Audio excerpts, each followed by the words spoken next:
Hello, this is Dave Hurwitz, executive editor at ClassicsToday.com, here to talk to you about a true American major composer that no one pays attention to. Oh, it's so aggravating. It pisses me off, and it'll piss you off too once you've heard about it. I'm talking about Don Gillis. Now, who you may well ask is Don Gillis. Well, his dates were 1912 to 1978, and he was a very, very important guy. Not so much as a composer, unfortunately, because he deserves to be recognized as such, but because of his other work. He was an educator, and most importantly, he was a producer for NBC. In fact, he was the producer for Arturo Toscanini for his 10 years at the NBC Symphony. That was all Don Gillis behind the scenes. All the while he was writing, he composed 11 symphonies, I think 4 string quartets, a bunch of concertos, symphonic poems. He wrote fabulous music. And in fact, one of the works we're going to talk about was premiered by Arturo Toscanini, and that performance is on YouTube. I will post a link at the bottom of this review so that you can go and play with it a little bit if you like. But here's the point. Gillis represents, for me, what American music could have been, at least partly, one avenue as to what American music could have been and should have been, had not the avant-garde academic serialist nightmare ensued. Because as long as that crap was going on, composers like Gillis had no chance of being performed with any kind of regularity and being treated with the kind of seriousness, I mean genuine seriousness, that their music deserved. And the reason it deserved to be treated seriously is because, as often as not, it was funny. The man had a sense of humor. And I have a couple music samples because all of his symphonies have now been recorded by Albany Records. And thank God for them. They did it. And in fact, they have multiple recordings of a couple of them, which is really astonishing. And we'll talk about them in due course. But the piece for which Gillis is best known, and the one that Toscanini conducted, was his Symphony No. 5½ of 1947. Now, Symphony No. 5½ is a joke, obviously. It was a small symphony. It's only about 15 minutes long and 4 movements, which is why he called it 5½. He subtitled it A Symphony for Fun. And of course, symphonies are not supposed to be fun. And indeed, he wrote some very big, major, more serious symphonies too, in a more serious idiom. Although his idiom, to me, effortlessly, thank you, I will get that word out, combines elements of the American vernacular with the symphonic tradition, which is what makes it so wonderful. It is, in fact, since we've been doing a lot of talking about that, very much what Dvorak had in mind when he talked about how an American music can be formed from folk song, African American elements, in this case jazz, and Native American elements. All of these things were sources for Don Gillis, and popular music. I mean, just popular music, literally pop music, Broadway, Tin Pan Alley, the hit parade, that kind of stuff. He was a complete chameleon in that sense, and he synthesized all of it and came up with absolutely wonderful music. And I'm going to play you 2 examples. The first comes from Symphony No. 5½, the opening of Symphony No. 5½, and it gives you a sense of what his music sounds like. And the recording features the Albany Symphony, conducted by David Allen Miller. And here it is, Symphony No. 5½, the opening movement.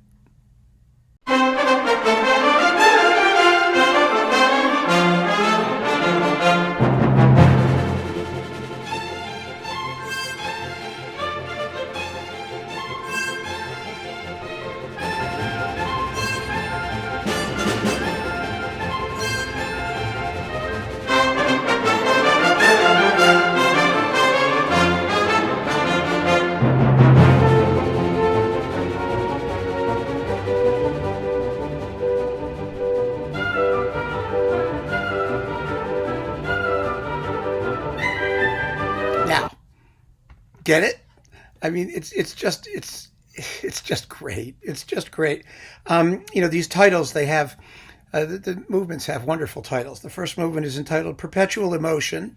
The second is Spiritual? ? The third is Schizophrenia. And the final is Conclusion, another question mark. Also on this disc are some other works of his, including the Encore Concerto.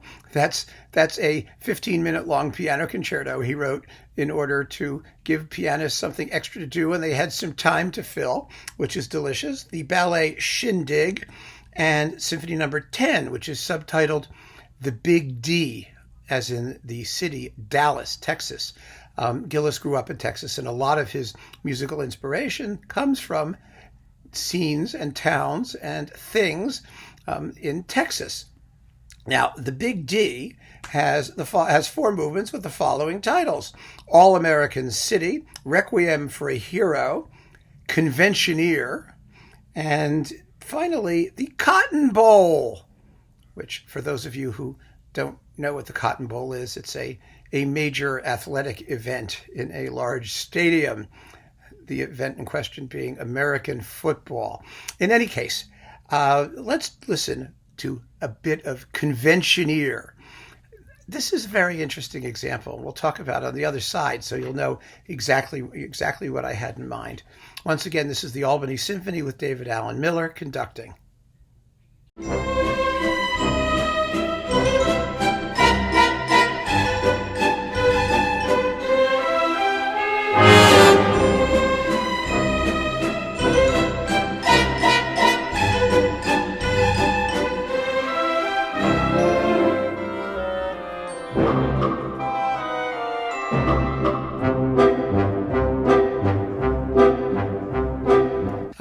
That was a little bit of the Conventioneer from Don Gillis's 10th Symphony, the Big D. Now, doesn't that remind you of like Shostakovich in his most sarcastic style? You know, the crazy lopsided waltz with sneering and obviously comical touches. I think it really does, and it's sort of like Shostakovich, but without the bitterness. If you know what I mean. I mean, Gillis was just a big-hearted, kind of not miserable guy, and his music doesn't usually reflect that. It can be serious, it can be sad, but he's not that kind of, doesn't have that quite that bitter, sardonic character to it. It's more just poking fun, if you know what I mean.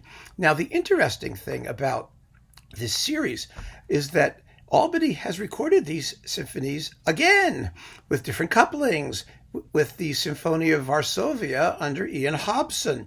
And here they are.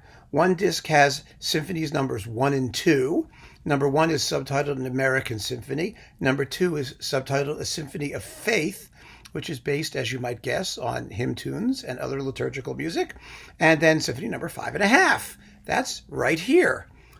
On the other disc, we have Symphony number 10, the Big D, and then Tulsa, a symphonic portrait in oil about Tulsa, Oklahoma, and the oil industry, which is a symphonic poem.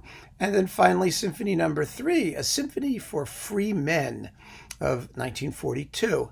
Now, Gillis had really a tremendously important career at NBC, and when Toscanini left, he actually established the Symphony of the Air, which consisted of, you may recall, the members of the ex-NBC Symphony because it was disbanded and they wanted to keep themselves going.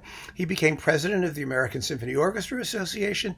He was a huge force for symphonic music and for, the culture of symphonic music in the United States.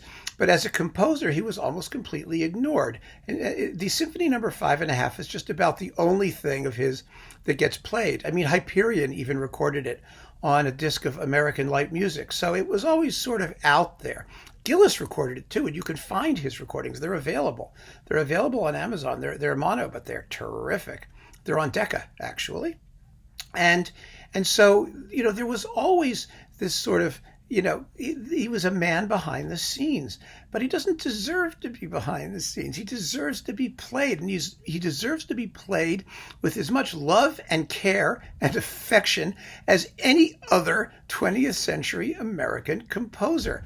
And the problem now is that although tonality is sort of back in fashion, there is a whole slew of contemporary composers who are writing tonal music, and they get priority on symphony concerts because, of course, they're still alive, and there's more cachet in doing contemporary music by living composers, especially if it's tolerable for the audience. And as a result of that, we're in danger of losing touch with the generation of composers in the 50s and 60s and 70s who were writing some really, really good music, but who were being completely ignored because of the what we like to call the serial interruption, because that was not a style that was acceptable and was not taken seriously, and so received no attention. If it weren't for recordings, had we not had the ability and enterprising independent record labels like Albany and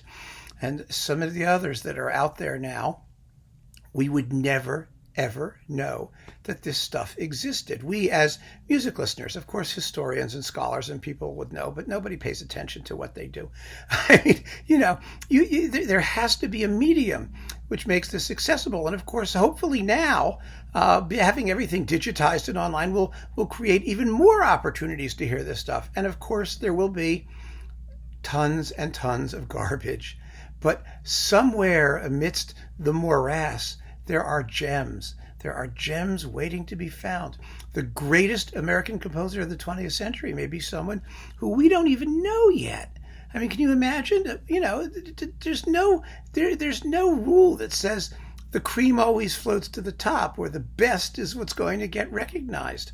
That can only happen once it's out there and people listen to it. So, as I always say, and never tire of saying, keep on listening, folks. We need to keep on listening. And one of the people we need to keep on listening to is Don Gillis. I look forward to featuring some of his larger and more serious compositions as well, or as serious as he ever got. And we can take it from there. But I think that will help you to get a sense of just what a wonderful composer he was. And there are 7 or 8 discs of his music on Albany. And I really recommend very strongly that if you enjoyed what you heard, and if you want to hear more, and it's not all the same, he had more tools in his arsenal than just being silly, then give Don Gillis a chance. His music deserves it, and you will be rewarded endlessly for your time and attention. So thank you ever so much. Take care.